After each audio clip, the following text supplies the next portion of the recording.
নিরামিষ দিনের জন্য পারফেক্ট একটা রেসিপি নিয়ে হাজির হয়ে গেছি। নমস্কার বন্ধুরা, খাই খাই অনুর রান্নাঘরে আজকে তৈরি হবে সম্পূর্ণ নিরামিষ পদ্ধতিতে দারুণ একটা রেসিপি, যেটা ভাত, লুচি, রুটি, পরোটা, ফ্রাইড রাইস সব কিছুর সাথে ফাটাফাটি লাগে। এই রেসিপিটি তৈরি করতে গেলে বাইরের থেকে এক্সট্রা করে কিচ্ছু কিনে আনতে হবে না। বাড়িতে আমাদের নিত্য যে উপকরণ থাকে তাই দিয়েই বানিয়ে দেখাবো, একদম সহজ সরলভাবে। তার জন্য একটা পাত্রের মধ্যে আমি কিছুটা পরিমাণে উষ্ণ গরম জল নিয়ে নিচ্ছি।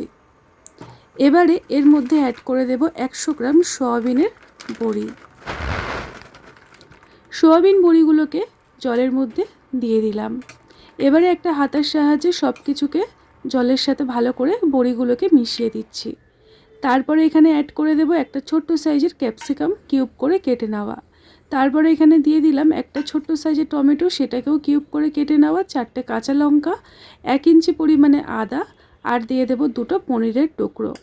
এবার এই সমস্ত উপকরণকে ভালো করে মিশিয়ে 2 থেকে 3 মিনিট জোরে আঁচে ফুটিয়ে নেব। যতক্ষণে এটা ফুটছে তার মধ্যে দেখুন একটা পাত্রের মধ্যে আমি কিছুটা পনির নিয়েছি। আজকের রেসিপির জন্য আমি 200 গ্রাম পনির ব্যবহার করছি।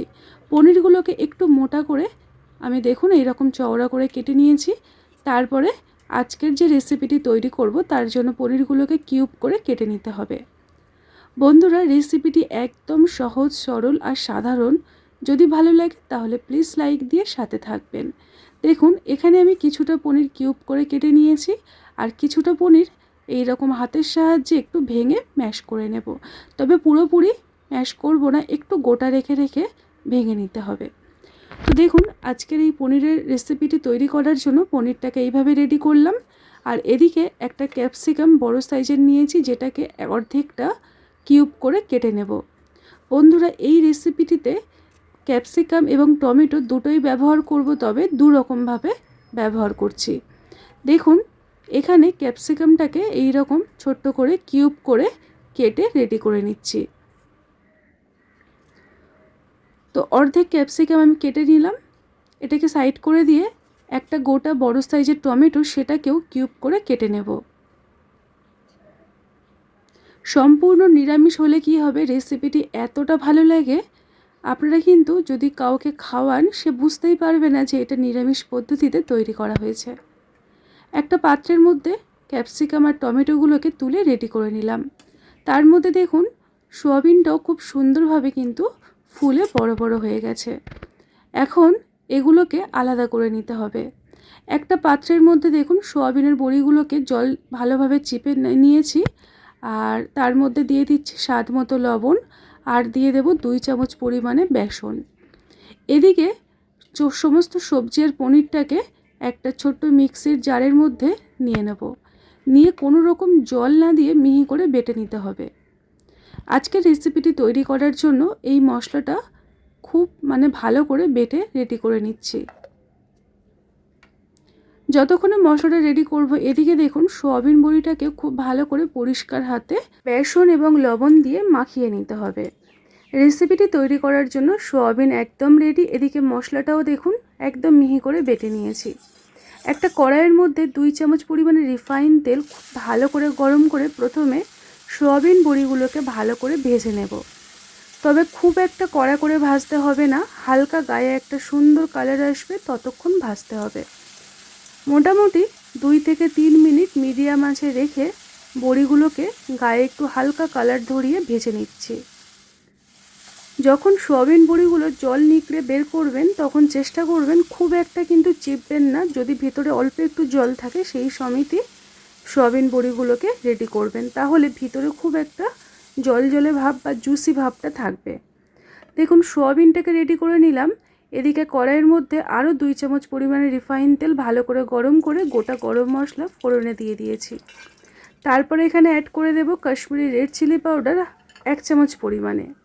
তারপরে এখানে অ্যাড করে দিলাম লাল লঙ্কার গুঁড়ো, ধনিয়া গুঁড়ো আর জিরে গুঁড়ো, সবগুলোই 1/2 চামচ পরিমাণে। এই রেসিপিতে কোনো রকম হলুদ গুঁড়ো ব্যবহার করব না। অল্প একটু জল দিয়ে মশলাটাকে ভালো করে কষিয়ে নিতে হবে।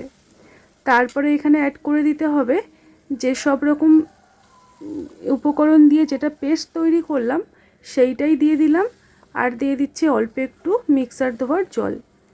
এখন সমস্ত মশলাটাকে ভালো করে কষাতে হবে যতক্ষণ না মশলার থেকে তেলটা সেপারেট হয়ে যাচ্ছে। এখানে দেখুন মোটামুটি 3 থেকে 4 মিনিট একদম কম আঁচে রেখে ভালো করে মশলাটাকে আমি কষিয়ে নেব। তারপরে আমি আপনাদেরকে দেখাচ্ছি, দেখুন কত সুন্দরভাবে তেলটা আলাদা হয়ে এসেছে। এই সময়টা অল্প একটু চিনি অ্যাড করলাম। এই সামান্য পরিমাণে চিনি দিলে খুব ভালো লাগে, মিষ্টি হবে না, তবে স্বাদের ব্যালেন্সটা বজায় থাকবে। তারপরে এখানে অ্যাড করে দিতে হবে সোয়াবিন বড়ি, যেটা আগের থেকে ভেজে রেডি করে রেখেছিলাম।